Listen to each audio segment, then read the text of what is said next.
Hi, welcome to Barb's Kitchen Center. My name is Celeste and this is my test kitchen. Today we're going to talk about steamer juicers, and we're actually going to steam and juice some Evans cherries. So there's 3 parts to a steamer juicer: the lid, the berry basket or the fruit basket,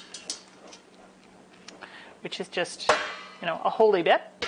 Then there is the juice collector part and the drain. This piece is replaceable, so if it becomes damaged or brittle, this can be replaced. And the very bottom, where the water goes.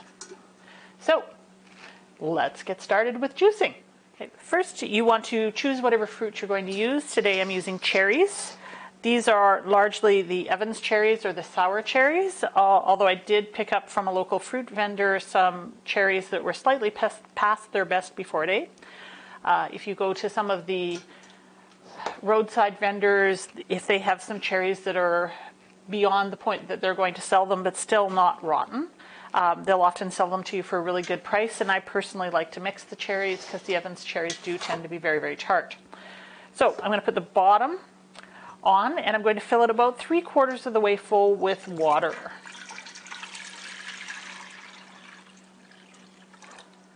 All right, we have the pan about 3/4 full. I do believe I have the burner turned on. Yes, I do, because it's going to take a while for this to warm up. So the next piece I need is the juice collector basket. There's no on-off switch on this, so you're going to want to keep this hose attached above the drain, which is down there, or else you'll have juice all over the floor. This is the voice of experience speaking.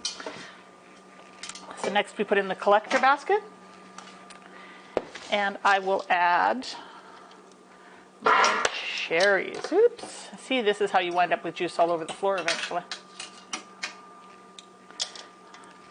The cherries have been washed, but I haven't pitted them. I haven't taken the stems out. Occasionally I find a leaf, but none of that is going to matter a whole lot because none of that will go through into the juice. You wind up with a very, very clear juice that is nothing but juice. It's not like a centrifugal juicer where you will get any pulp or anything in.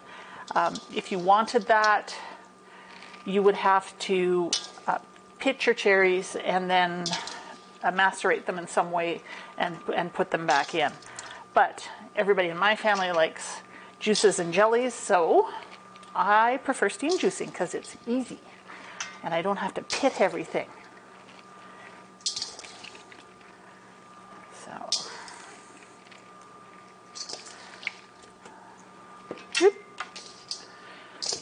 every last cherry.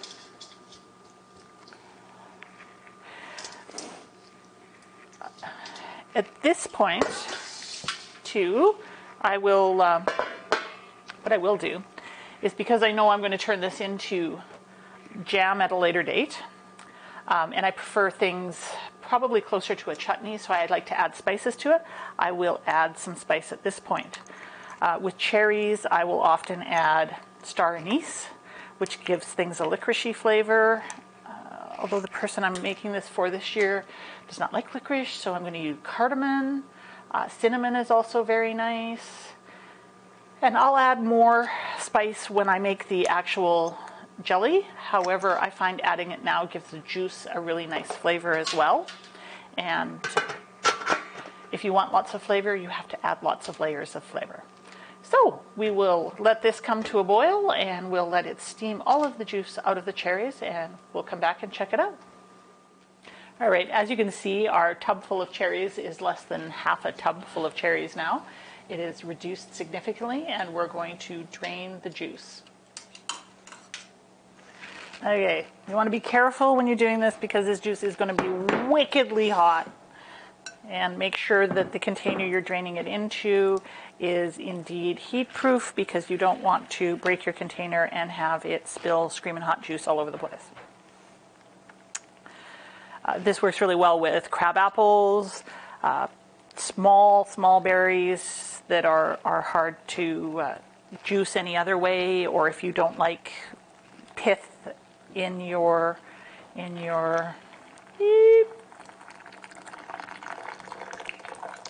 There we go.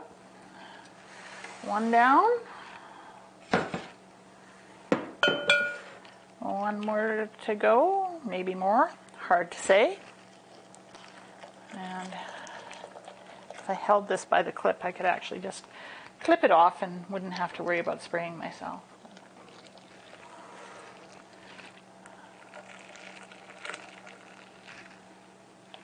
Oh, come on.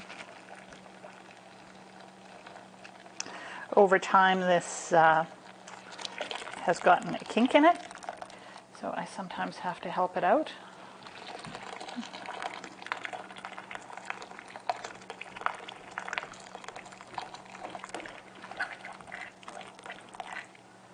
I will get one more container.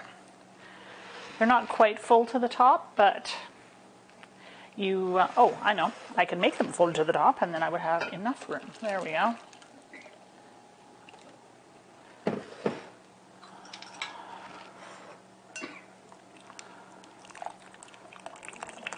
And there you have it. You have about 16 cups of cherry juice. And it is lovely and not pulpy, nice and clear, and will make great jellies or just juice for drinking or fruit leather, whatever makes you happy. Thanks for joining us.